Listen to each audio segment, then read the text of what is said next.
Kali ni saya nak tunjukkan cara macam mana kita nak pasang bekas sabun ni. Jadi kalau kita tengok dekat sini, yang saya nampak saya nak pasang sini ya. Yang 3 segi tu saya nak pasang situ. Lepas tu yang 4 segi antara tiang tu lah. Kita kena tengok paip air kena tak tempat yang kita nak tebuk ni. Pasal bila kita tebuk, kalau ada paip kat belakang bocor lah. Jadi pertama sekali kita tak payah tengok paip air ni dulu. Kita tak payah tengok kepala paip ni. Tak payah. Kita tak payah tengok sini. Kita tengok mana dulu paip air daripada tangki. Macam mana nak tahu? Tengok lah kat seliling ni ada tak kepala paip yang besar. Sini tak ada. Okay, nampak tak?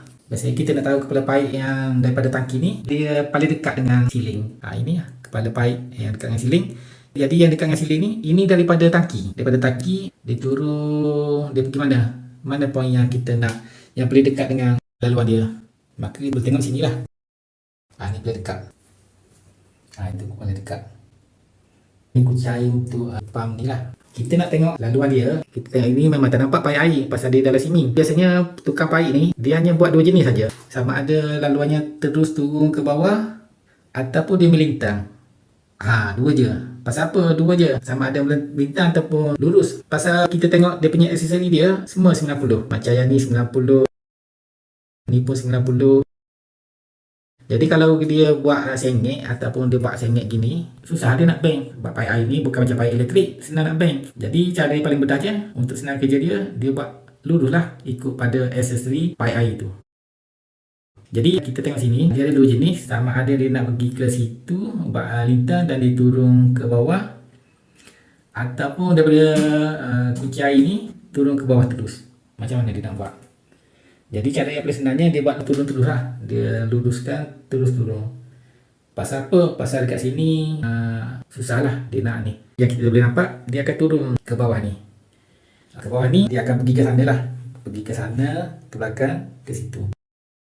Okey, bila pergi ke situ dia letak T pergi ke sana pula. Pasal apa nak pergi ke sini? Pasal ni ada satu lagi paip air. Dari sini letak T naik atas. Lepas tu pergi ke sini dan dia naik ke atas pergi ke kucai ni. Kucai ni pergi ke shower. Jadi berbalik pada yang kita nak buat kerja tadi, kita nak pasang situ. Jadi kena tak paip air bila kita tebuk? Tak kena. Pasal apa? Pasal laluannya daripada bawah ni ke atas. Jadi yang ni dah selamat, kita boleh tebuk untuk pasang bekas sabun ni. Yang ni pula, yang ni pun selamat juga. Pasal apa? Pasal laluan paip kan dia turun ke bawah.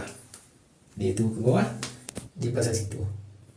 Jadi kita nak pasang antara sini lah, daripada tiang ni ke bawah. Melainkan kalau kita pasang sini lah. Pasang sini bahaya sikit lah. Melainkan kalau kita pasang sini, ni bahaya lah. Pasal apa nampak tu?